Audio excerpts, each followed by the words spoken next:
¿sí? La vida del cristiano se basa justamente en esto, en entender lo que Él hizo, lo que sigue haciendo en nuestras vidas, ¿sí? Y el crecimiento y desarrollo. Pensaba toda esta semana sobre esto, y la figura que aparece en 1 de Pedro capítulo 2, del 1 al 3, son 4 figuras que aparecen en todo ese capítulo, la identidad del cristiano, ¿sí? Y el apóstol Pedro va llevando cada sesión de los 5 capítulos hablando de la gracia en diferentes maneras. La gracia que nos salvó, del versículo 1, escogidos por Dios, amén. Todas las bendiciones que tenemos en Él, Pedro alaba, dice, hay una benedicción ahí, que es bendito el Dios y Padre, como en Efesios, ¿sí? Después en el versículo 10 dice que del día al 12 los profetas inquirieron en esta salvación tan grande. O sea que los profetas estuvieron inquiriendo acerca de esta salvación tan grande. Sin embargo, el versículo 13 habla de que fue suplida esta gracia por la obra de Cristo cuando vino en su tiempo. Y que en el cristiano esta obra de gracia que hizo Cristo le da esperanza, le da firmeza y valor de seguir adelante, porque Cristo volverá por segunda vez. Amén. Después habla del capítulo 2, versículo 18 al 21 inclusive, de Pedro, de la conducta. Hablamos que la gracia es la que salva. La gracia es también lo que produce en nosotros confianza, porque da esperanza. La gracia también se muestra a través de la conducta, pero es solamente un aspecto de la conducta, ojo. Miren, la gracia procede de Dios, ¿estamos de acuerdo? Es un acto divino. El hombre no colabora en ese sentido de salvación, el hombre responde a eso. Dios nos salvó solamente por gracia. ¿Cómo sabemos eso? Versículo 2 de Carta de Pedro, primera, habla de la obra del Padre, el Espíritu Santo que nos santifica y la purificación de nuestros pecados por medio de la obra ¿de quién? De Cristo. La relación que hay entre las 3 personas acerca de la salvación maravillosa, de la cual nosotros no colaboramos, sino solamente respondemos. Entonces la gracia también produce confianza porque el Señor ha hecho esto y la esperanza no avergüenza. Porque el amor de Cristo, dice Pablo, se ha derramado en nuestros corazones. La gracia se proclama en nuestra conducta. Cuando habla del patrón y el empleado hay que tener mucho cuidado para que no haya aspereza entre los hermanos. Si es un patrón incrédulo, a un hermano que está trabajando bajo patrón, tiene que con su conducta demostrar que es confiable, ser fiel, ¿no? No es fácil, pero pide que se puede demostrar la gracia de Dios a través de esa conducta. Cuando habla del esposo o la esposa, dice que la tenga como vaso más frágil porque es coheredera, la conducta. Cuando habla la esposa en cuanto al esposo, dice que se sujeta al esposo, no que sea sometida acá. No. Sujeción es ambos, pero la esposa puede reflexionar sobre ciertas cosas, aún con el esposo, cuando llega a su casa o lo demás. Ustedes saben que en las distintas particiones que había dentro del templo, estaba la parte de los sacerdotes, estaban los judíos, ¿sí? Estaban las mujeres y el patio de los gentiles. Y había un momento donde la mujer no podía ir a otro lugar, a otro sector. Entonces, cuando querían meterse en alguna conversación, solamente ahí estaban los hombres y los rabinos. Pero cuando la mujer llegaba a su casa, podía hacerle preguntas para poder reflexionar. Hoy tenemos la libertad en cuanto a la salvación, porque ya no hay esclavo ni libre, ni hombre ni mujer. Lo que tenemos son funciones dentro de la congregación, y la mujer tiene libertad también en el Señor para alabar, para adorar al Señor. ¿Sí? Hay un orden en la congregación. Ahora, también habla del amor hacia los hermanos, los unos a los otros. Se muestra la conducta de servicio. Entonces, la gracia procede de Dios. La gracia produce confianza y esperanza. La gracia se proclama en la conducta. ¿Está bien? Que lo vimos. Las relaciones que hay, esposos y esposas, cónyuges, empleado y empleador, y la forma de responsabilidad civil que tenemos con las personas que no conocen al Señor. O sea que hay una actitud y hay una actividad de la cual tiene que ser nuestro servicio racional. Fíjense la diferencia. La actitud sería humildad. La actividad sería el servicio entre los hermanos. ¿Me entienden la diferencia? La gracia perfecciona el carácter que tiene que ver con humildad en el servicio. Pedro, vayan conmigo a 4:10 para no citar todos los otros versículos. Primera de Pedro. Este es un panorama para mostrar la gracia en los cinco capítulos. Según cada uno ha recibido un don especial, úselo sirviéndoos los unos a los otros como buenos administradores de la multiforme gracia de Dios. ¿Se dan cuenta que hay un rompimiento ahí de ligaduras? El hombre y la mujer pueden servir al Señor y ambos tienen que administrar los dones que Dios les dio. ¿Me entienden? El servicio tiene que ser mutuo. Entonces, Pedro va a mostrar en las 5 sesiones que la gracia que me salvó, la gracia ahora no lo va a mostrar en la parte doctrinal, sino en la parte práctica. En todas las sesiones la parte práctica me perfecciona, ayuda a mi desarrollo, ayuda a mi conducta, ayuda a mi servicio y me da valor. Capítulo 5 de Pedro, versículo 8 y 9. A punto de morir el apóstol, versículo 8 dice, sed de espíritu sobrio, estad alerta, vuestro adversario el diablo anda al acecho como león rugiente buscando a quien devorar. Y si lo está diciendo el apóstol es porque es real. Está buscando a quien devorar. Va a devorar al que está distraído, al que está fuera del redil. Pero resistidle firmes en la fe, sabiendo que las mismas experiencias de sufrimiento se van cumpliendo en vuestros hermanos en todo el mundo. Solamente se cumplen estos padecimientos, estas similitudes en todos los hermanos que están amando la palabra. Escuchen bien esto. La persona que está ociosa, la persona que no quiere crecer, que se niega, o tal vez ha perdido el primer amor con el Señor, se ha enfriado, tiene que volver a la fuente. Cuando habla de la leche espiritual, no adulterada, ¿vieron que ahora está de moda la leche orgánica? Es la más pura. Bien, te está hablando que la palabra de Dios no es que contiene la leche espiritual solamente para el que recién nació de nuevo. No, no, no. Te está mostrando la imagen y la metáfora justamente que la palabra de Dios es la leche espiritual para todos, sean los que nacieron de nuevo, para los que hace rato están en la carrera. Acá, bueno, siempre cuando comentamos algo hay personas que entienden mucho más que yo y tenemos hermanos que entienden de atletismo, así como el otro día de física. Por eso hacen los links, dice, y bueno, síganme acá en el link, hacen en YouTube para guiarlos, ¿no? Pero Usain Bolt, ¿quién no conoce a Usain Bolt? De Jamaica, un corredor. Ustedes saben que ganó en Londres la medalla de oro. ¿Cuánto hizo en 100 metros? ¿Acá ustedes saben o no? ¿Cuántos segundos hizo Sergio? Menos de 10. Menos de 10. Le pregunto para zafar, porque yo digo, ¿me entienden? En la física es lo mismo. No hay que meterse en temas que uno no conoce. Pero eso lo podemos corroborar. Ganó la medalla, ¿sí o no? Y toda la gente sabe que decía mucho, ¿qué rendimiento tuvo Usain Bolt? Se me pone, pero cada una de las actividades que yo vi de las personas que triunfaron, nosotros lo que vemos es el rendimiento que tuvo ahí. ¿Y la preparación y la hora? ¿Es así, Sergio, lo que estoy diciendo? No. La preparación y la hora que tuvo, impresionante. Hace poco vi un reportaje. Con Diego compartimos otro día, ¿no? Que iba a comerse un helado, dijo. A ver, todas las restricciones que tenía de comida, la forma alimenticia, ahora están todos los videos, ahora se puede ver en YouTube.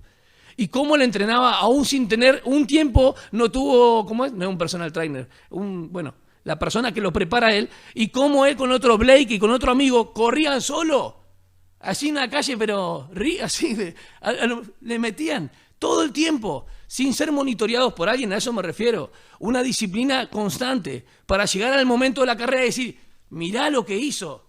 Sí, todo el trabajo que tuvo detrás, las horas, la disciplina, el descanso y la alimentación, ¿qué? Este es el resultado que estás viendo. ¿Es así o no es así, hermano? En todas las actividades. En todas las actividades.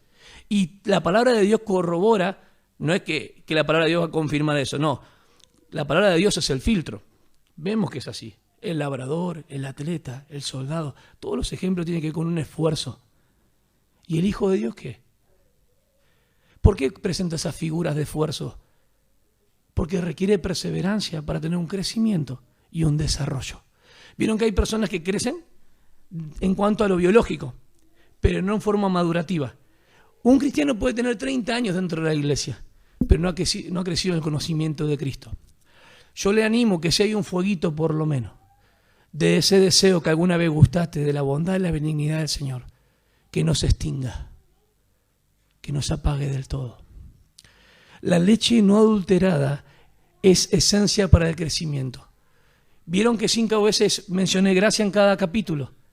¿Lo vieron? La gracia procede de Dios, la gracia produce confianza, la gracia es proclamada en la conducta, la gracia se perfecciona en el carácter, que es desarrollarme más y más a la imagen de Cristo. ¿Hasta cuándo, David? Hasta que Él venga. y la gracia promueve valor. Cada persona a la que Pedro le escribía, a este Pedro que le negó a Jesús, ¿cuántas veces? En el aposento alto, ¿quién fue el que copó la parada? Pedrito. ¿Pedro qué significa? Piedrita, Kefas. Cuando Jesús dijo, no se llamará Simón sino Kefas, que es en arameo, y Simón es en hebreo. El nombre es Piedrita, sacado de una cantera, pero la roca ¿quién es? Y la gran confesión que la hizo, el que después lo negó, pero fue el primero que agarró y se paró. A este que ustedes mataron es el autor de la vida. No lo podían hacer callar por nada, porque tenía del conocimiento de aquel que vive y reina y tiene toda autoridad. Entendió las palabras de Juan capítulo 14 al 16. Yo me voy al Padre, pero no os dejaré solo. Ustedes esperen ahí, van a ser investidos con poder. Y predicaréis ¿a dónde? ¿Judea? O sea, Jerusalén, Judea, Samaria y hasta lo último. ¿Y lo hizo o no lo hizo? Te daré las llaves del reino. Abrió la puerta hacia los judíos, Hechos 2. Abrió la puerta a los samaritanos, Hechos 8, porque tuvo que descender los apóstoles. Y abrió la puerta con Cornelio, Hechos 10. Pedro no sabía más que eso. No salió más de Jerusalén. Capítulo 12 ya no se habla más de Pedro. Solamente Pablo lo menciona en Gálatas. No se habla más de Pedro. Al que mataron en Hechos 12 es Jacobo el menor, el hermano de Juan, uno de los Boanerges. Cuando Pedro sale de la historia, porque Pedro del capítulo 5 en adelante tenía una preeminencia importante ahí, ¿no? Pero después desaparece Pedro. Ustedes ven que desaparece. ¿Dónde es que Pedro predicó después? Él no aparecía en otros lugares. Donde Pablo no estuvo. Miren, capítulo 1, que es Éfeso, pero en otros lugares cerca de Asia Menor, pero la actual Turquía, pero donde Pablo no estuvo. Pedro, apóstol de Jesucristo, encabezado. ¿El autor quién es? Pedro. A los expatriados de la dispersión, en el Ponto, Galacia, Capadocia, Asia, Bitinia. Habla de provincias aún, no de Asia como continente. Elegidos. Esta palabra eclectois, llamados afuera, es escogidos por Dios. ¿De quién es la salvación? Y si Dios, por su gracia me salvó, me va a perfeccionar. Me va a ayudar a mostrar de Él. Me va a dar la humildad y la actividad. Me da la confianza para esperar en Él. ¿Van entendiendo? Esa misma gracia que salva a Pedro va a hablar de que ahora la va a poner en forma práctica para que los hermanos puedan vivir a través de persecuciones, porque estaba el hombre llamado Nerón. Tiene nombre de perro, ¿no? Nerón, no te lo ponen Nerón porque es malo. Nerón mató a su esposa y parte de su familia. Usaba de candela a los cristianos. Para alumbrar cada sector los colocaban ahí, los quemaban. En el año 64 se incendiaron Roma y culparon ¿a quién? A los cristianos, que fue donde después apresaron a Pedro. Pablo en el 67 posiblemente murió. Pedro, según la tradición de los historiadores, dice que él no era digno de morir como su Señor. Pidió morir boca abajo. El Pedro que le negaba, ahora estaba dando su vida por Cristo. Cuando él dijo, yo daré mi vida por ti. No, ¿tu vida darás por mí? Todavía no, pero me seguirás después. Pedro le dijo, ahora te ciñes porque eres joven, tienes fuerza, pero llegará un momento donde te ceñirán otros, dando a entender, Juan 21, la forma en la que iba a morir él. Pregunto, ¿muchos cristianos a través de la historia murieron por causa de Cristo o no? ¿Saben por qué? ¿El secreto saben cuál es? Tenían la palabra. ¿Entendieron lo que estoy diciendo? La leche no adulterada de la cual crecían y se desarrollaban en el crecimiento. Muchos pudieron morir también por causa de Cristo, siendo débiles, pero yo estoy diciendo a aquellos que... miren, ejemplo, 1950, gobierno totalmente comunista, Corea del Norte, el pastor Kim, 27 hermanos, cavaron un túnel para congregarse. Ustedes saben que actualmente Corea del Norte no hay apertura para ninguno de los cristianos. No estoy hablando de misioneros, estoy hablando de coreanos que vivían en ese lugar. ¿Sabe lo que hicieron cuando van a pavimentar una carretera? Escucharon que abajo estaban cantando. Y uno del ejército agarró y empezó a sacar las personas, 27 más el pastor y los 4 niños que había. y dijeron, si ustedes no niegan a Jesucristo, nosotros lo vamos a ejecutar públicamente, y pusieron espectadores, 3.000 personas. Pueden buscarlo. Y como vieron que no negaban a Jesucristo, agarraron 4 de los niños, lo ejecutaron delante de ellos. Antes de ejecutarle dijeron, ¿van a negar a Jesucristo? Se acercaron a los niños, presten atención los que tienen padres, los que son padres, y la importancia de cultivar a un niño en la fe en Cristo. Le dijeron, nos vamos a ver pronto en el cielo. Nos vamos a ver pronto en el cielo. Y murieron en silencio. Eso es lo que yo creo también, firmemente. No negar al Señor. ¿Qué pasó con estas personas? Eran 27, ¿dónde quedaron? Los colocan en el lugar donde iban a pavimentar. Uno del lado del otro, y yo lo vi acá porque siempre trabajan con eso. ¿Cómo se llama esa aplanadora que tiene un rollo? Escuchen esto, porque he leído miles de historias. Vos ya estás casi quebrantada. Escucha esto. Cuando las personas eran pisoteadas por ese rolo, el de adelante iba cantando, más amor por ti, Cristo. Más amor por ti, Cristo. Y cuando sea el último susurro, mi aliento sea la alabanza hacia ti. ¿Qué es lo que hacía que los mismos padecimientos que Pedro aprendió puedan recorrerse en todas las partes del mundo? Pregunten donde sea. Esto es lo que volvía loco a Napoleón. ¿Cómo puede ser que yo doy una orden y tengo que estar ahí de vigía? Y hablan de Jesús y él todavía acá no está físicamente y le siguen. Este es Jesús, hermano. Este es el que transforma las vidas, el que trae convicción hasta aún dar su vida por él.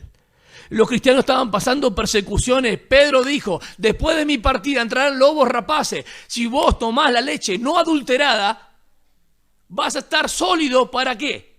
Para no extraviarte del error. Porque el peligro de caer en doctrina cerrada es justamente no estar alimentado por la palabra. Puede estar mal alimentado, mal nutrido, llámale, pero también puede estar en inanición. Mucha gente muere de inanición por falta justamente de alimento. El pueblo del Señor pereció por falta de conocimiento de la palabra, había dejado la palabra.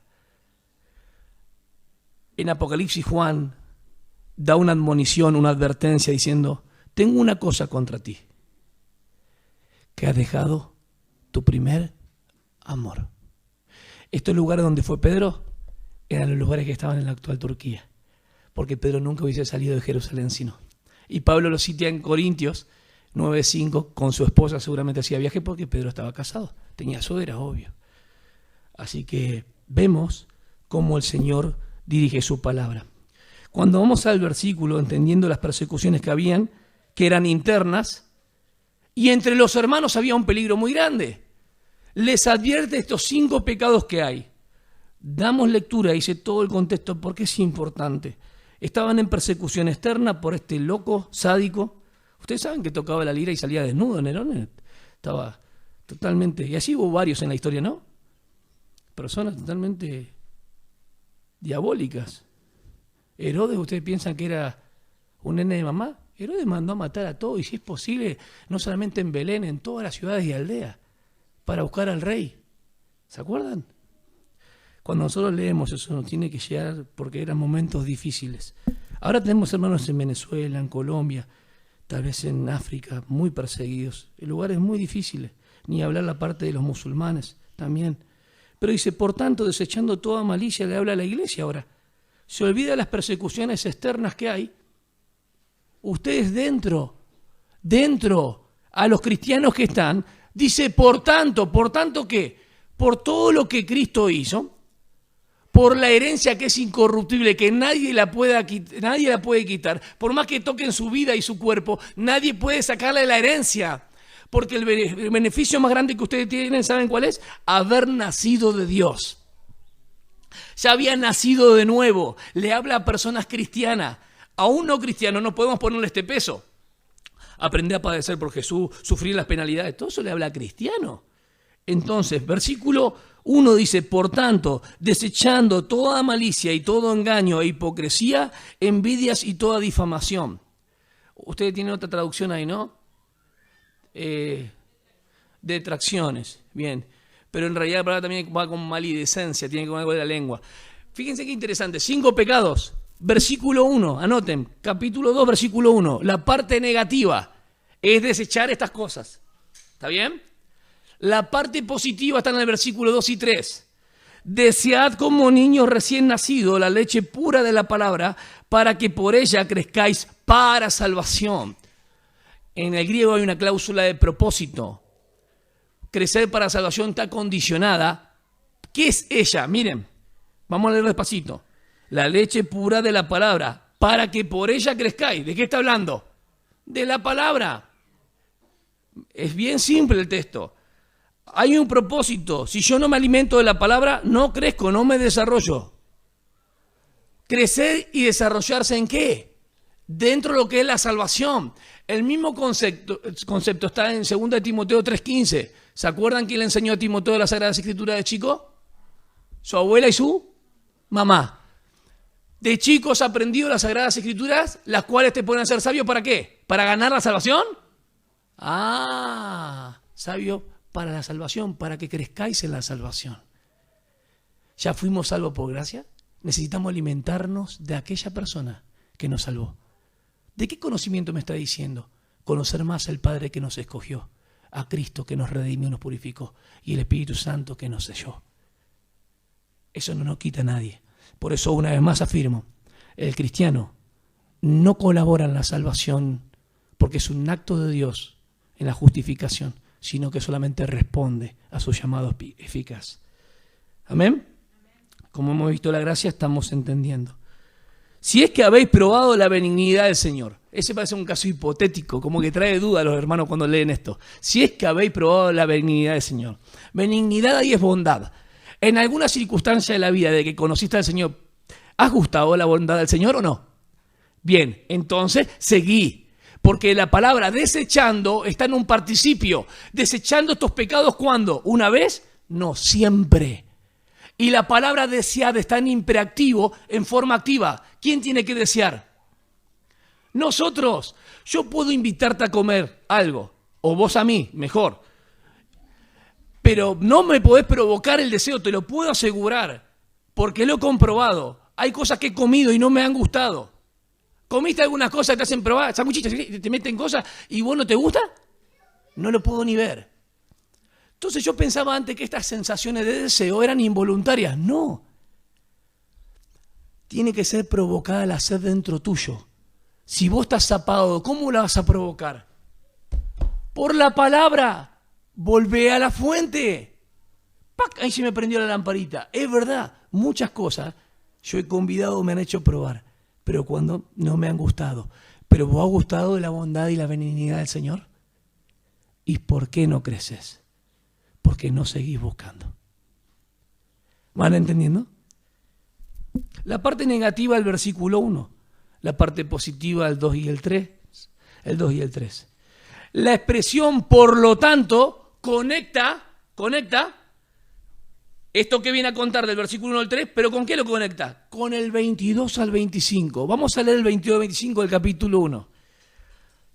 Es una exhortación al crecimiento. Dice, puesto que en obediencia a la verdad habéis purificado vuestras almas para un amor sincero de hermanos. Amaos unos a los otros entrañablemente de corazón puro. Se empieza a desarrollar o a desentramar lo que viene a hablar. ¿A quién le está hablando? ¿Y esos pecados dónde estaban ahora? ¿Dejó los agentes externos de la persecución externa? Sino que lo que estaban padeciendo, ¿qué era? Problemas entre hermanos. ¿Lo están entendiendo? Pues habéis nacido de nuevo. Le está hablando a personas que habían nacido de nuevo. Cuando dice, habéis gustado la buena palabra, la benignidad del Señor, lo mismo que dice el autor a los Hebreos. Habéis gustado la palabra del Señor. Eran cristianos. Pero en 1 Corintios 3:2 dice, en vez de hablarlos como espirituales, tuve que hablarlos como ¿qué? Carnales. Y ahí está la confusión. ¿Hay cristianos carnales? Sí. ¿Por qué? Porque dejan rienda suelta a estos pecados. Y que el pecado reine. No reine el pecado en vuestro cuerpo mortal. Que no domine. Hay que desecharlo. La palabra, por ejemplo, desechar, es apotiteimi, que es desechando, está en un participio. Es la idea de poner al lado o cuando se quita una vestidura. ¿Está bien? Colosenses 3:8 habla de vestido del nuevo hombre y despojado del viejo. La misma palabra. Y Efesios, si no me equivoco, 4:22 habla también de lo mismo. Despojéis, que se despojéis. Las 3 veces aparece esa palabra. Esa expresión, despojarse ¿de qué? De estos 5 pecados que estaban entre los hermanos. Versículo 23. Pues habéis nacido de nuevo. ¿Habían nacido de nuevo? Bien. ¿Por medio de qué? Dice, no de una simiente corruptible, sino de una que es incorruptible. ¿Qué es eso? Es la palabra, no el Espíritu Santo ahí. Es la palabra. El Señor nos hizo nacer por medio de la palabra. El Espíritu Santo convence, acuérdense de eso. Es decir, mediante la palabra de Dios que vive y permanece. ¿Qué me va a contar ahora? Lo que dice el Salmo. Toda carne es como la hierba. ¿De qué te habla toda carne? Todo ser humano, la transitoriedad del ser humano. Y toda su gloria como la flor de la hierba. Sécase la hierba, cáese la flor. Qué expresión tan rara, ¿no? Mas la palabra del Señor permanece para siempre.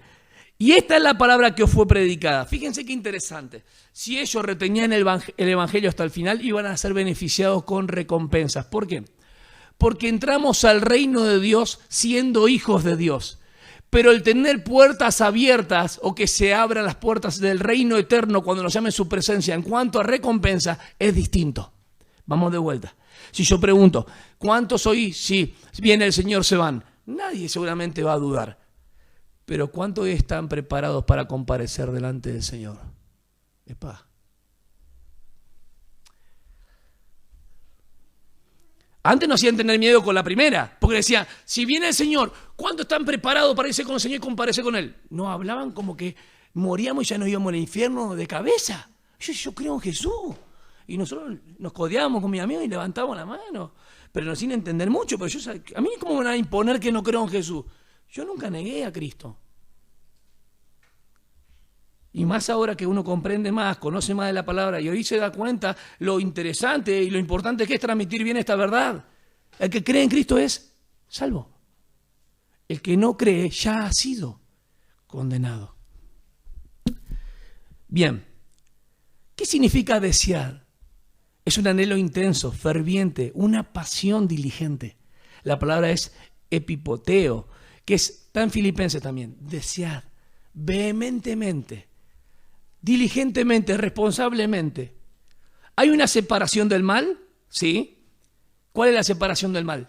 Que el pecado se debe tratar. Fíjense los 5 pecados que hay. Vayan conmigo a los 5 pecados. Por tanto, desechando toda malicia. ¿Qué es malicia? Todo deseo de mal al otro. Eso es así. ¿Qué destruye eso en el cristiano? El compañerismo cristiano, hermanos. Hablar mal del otro en ese sentido, hacerle mal al otro, destruye el compañerismo cristiano. Segunda palabra, y todo engaño. Es importante esto, que me quedé en los pecados, ¿no? Malicia, bien. Ahora engaño. ¿Qué es engaño? ¿Seguro? Puede ser una verdad parcial.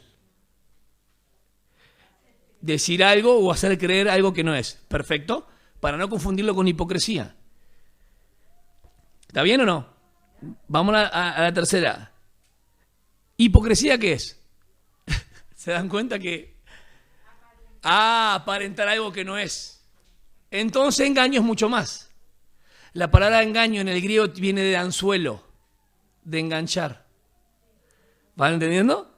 Es un poco más. Hipocresía, ya sabemos que Jesús le dijo, hipócritas. Mostraban algo de afuera, pero adentro estaban. ¿Se acuerdan la higuera? Jesús no juzgó por decir que había mucho follaje, sino porque fue y no había fruto, tenía apariencia. Pero el problema era de esencia, naturaleza. Bien, otro pecado más que hay, ¿cuál es? Envidias. Celar lo que tiene otra persona o lo que posee también otra persona. Desear, hablamos del deseo, ¿está bien? Qué interesante. Y toda difamación, ustedes tienen esa palabra difícil, la otra, y maledicencia, es decir, con la lengua. Hablar a espaldas de otros hermanos detrás. Nosotros decimos así, pero en realidad es hablar mal de otro hermano cuando no está presente. Estos 5 pecados tenemos que sacarlos de nuestras vidas y desecharlos. Tenemos que desechar estos pecados para poder avanzar. Porque hay que tratar el pecado. No podemos venir al Señor como si nada. Hoy es la cena del Señor. Debemos dejar de nuestros pecados, confesar, Señor, he hecho esto. He envidiado esto, el auto de mi hermano. Me he manejado como un hipócrita esta semana, aparentando algo que no soy. Dije algo con mi lengua, bendiciendo el nombre del Señor, pero en realidad estoy diciendo cosas que no debo. Cambiar nuestra conducta. Nuestra actitud tiene que ser de humildad y de servicio al Señor. Desead como niños recién nacidos. ¿Qué es lo que desea el niño todo el tiempo? ¿Una Big Mac? ¿Quiere la leche de la mamá? ¿Está esperando? Bueno, yo lloraba así. Después de grande me di cuenta que mi mamá nunca me pudo dar. Yo a todos les comenté, a todo el barrio, a toda la gente. Yo era gordito porque tomaba mucho. Después mi mamá me dijo, vos nunca tomaste teta. Si yo no te podía dar. Tenía una infección mi mamá. Yo a todo el mundo le conté. Quedé como un mentiroso, hipócrita. Engañador. El rey de los anzuelos. A todos le conté. Y hace poco me enteré que mi mamá me dijo, vos nunca tomaste leche. Yo tenía una infección. Pero nosotros necesitamos la leche. ¿Amén? El niño llora y hasta que no le dé la leche, no para. ¿Lo han comprobado las madres o no? Y los padres también han comprobado cómo llora. ¿Sí? No por experiencia, pero sí, ahí al lado, estando. El niño tenés que darle la leche. Te va a tirar todo. Y hasta que vos le pones algo más fuerte. Dale la leche, necesita la leche. Desear como niño recién nacido. Al que es nacido de Dios, al que ya está, el que ha conocido a Cristo, no te está diciendo que tomes todo el tiempo alimento básico. No me malentiendan. El cristiano tiene que ser niño, tecnón, paido y crecer hasta joven y adulto. Pero la palabra de Dios es la leche espiritual para todos, los que han nacido de nuevo recién y lo que hace tiempo que estamos. Es la única que nos libra del error. Es el antídoto, hermanos. Nos ayuda en el crecimiento. ¿Cómo estas personas van entendiendo, daban su vida por Cristo? Él está infundiendo valor. Miren que las persecuciones, las tribulaciones son momentáneas y pasajeras. 2 Corintios 4, 17 y 18. Porque esta leve tribulación momentánea produce en vosotros un cada vez y eterno peso de gloria. No mirando las cosas que se ven, porque las que se ven son temporales, más las que Dios tiene que son eternas. ¿Cuántas cosas vos decías más? Netflix, novela, Pasión de Gavilán, no sé, otra, ya pasó, Fatmagul, Elif, todos le ponen el nombre de las novelas a los hijos, ¿no? Acá vi un nene, ¿cómo se llama? Onur, le pusieron de la... sí, están. Bien, ¿qué es lo que te distrae a vos? ¿Qué es lo que deseas más? Netflix, fútbol, a mí me gusta mucho, pero yo tengo que ver que eso no me controle, no está mal, que no me controle. Deporte, el trabajo... Hay gente que es fanática del trabajo. No, en serio. Bueno, ustedes dicen, pero hay gente que excesivamente tiene que trabajar de lunes a domingo. Ahora subieron un video de un hombre que dijo, necesitamos que los jóvenes trabajen y que dejen de vivir de los planes. Y dijo, yo les voy a mostrar cómo se hace una plantilla de zapatilla. Miren, esto dura 1 minuto. Y él muestra ahí en YouTube. Pero esto hay muchos que no lo quieren hacer porque quieren vivir de arriba. Trabajen. No les digo que trabajen los domingos, pero pueden trabajar de lunes a viernes y sábado. Los liquidó. Ningún comentario ahí. Nosotros debemos trabajar porque eso honra a Dios, pero si eso nos controla, porque el dinero no es el problema, sino la moral, hay un deseo intenso. En vez de ese bebé buscando la leche, nuestra leche es otra cosa. ¿Se están dando cuenta? El Señor no quiere eso. Vamos a ponernos de pie. ¿Ustedes tienen deseo por la palabra de Dios? ¿Hay cabida en su corazón por la palabra de Dios? ¿Qué es lo que se debe hacer? Apartarnos del mal, primer punto. ¿Se acuerdan de esa palabra en Tesalonicense? Abstenedo de toda clase de mal. De toda clase de mal. ¿Estos pecados pueden estar en nosotros? ¿Sí? ¿Deben estar? ¿Seguir estando? No. Entonces, ¿qué hacemos? Debemos desecharlo. ¿Cómo lo desechamos? ¿Yendo a dónde? A la palabra. Porque la palabra, ¿qué hace? nos limpia, nos limpia. ¿Se acuerdan Jesús que dijo es necesario lavar los pies nomás? La palabra de Dios, santifícalos en la verdad, tu palabra es verdad. Deseo por la palabra tenemos, es la parte positiva. Desechando todo mal, y ahora la parte positiva. ¿Tengo deseo por la palabra? Cierren sus ojos un segundito, piensen, no me digan solamente sí, ¿tengo realmente deseo por la palabra? Señor, deseo tus cosas y saber que sí, que no se extinga este fueguito, Señor, que una vez empezó cuando te conocí, que no se apague del todo. Y cuando encuentres de vuelta esa agua refrescante, no te muevas más de ahí, porque no hay otro lugar seguro y que puedas saciar tu sed y quedar satisfecho para siempre, que es en el conocimiento pleno de nuestro Señor y Salvador Jesucristo. No te muevas a buscar otras fuentes de distracción, ni desees otras cosas más que a Él, porque eso a Dios no le agrada. No perder el primer amor, hermanos, les animo. En la parte positiva debemos mostrar un deseo intenso y apetito. El alimento hace posible el crecimiento y desarrollo. Sin alimento espiritual no podemos crecer. Habían renacido los cristianos, ahora deben crecer. El Salmo 34:8 toma esto, Pedro dice, gustad y ved, Dios es bueno, pero es una invitación en el Salmo. Acá está en imperativo, desead como niños, porque ya hemos nacido del Señor. ¿Hemos gustado a Cristo? Porque gustar a Cristo tiene que ver con comunión. Cantamos, muestra a Cristo. Comunión con Cristo se realiza solamente a través de la palabra. Y el bebé, ¿qué busca el bebé con ansia? La leche, sin impurezas. El cristiano debe buscar la leche y debe ser la prioridad número 1 para glorificar al Señor. ¿Queremos poner nuestra mente, nuestro corazón, nuestra voluntad al Señor? ¿Amén? ¿Queremos glorificarla a Él con nuestras vidas? La leche no adulterada es la esencia para el crecimiento del cristiano. Vamos a orar, iglesia.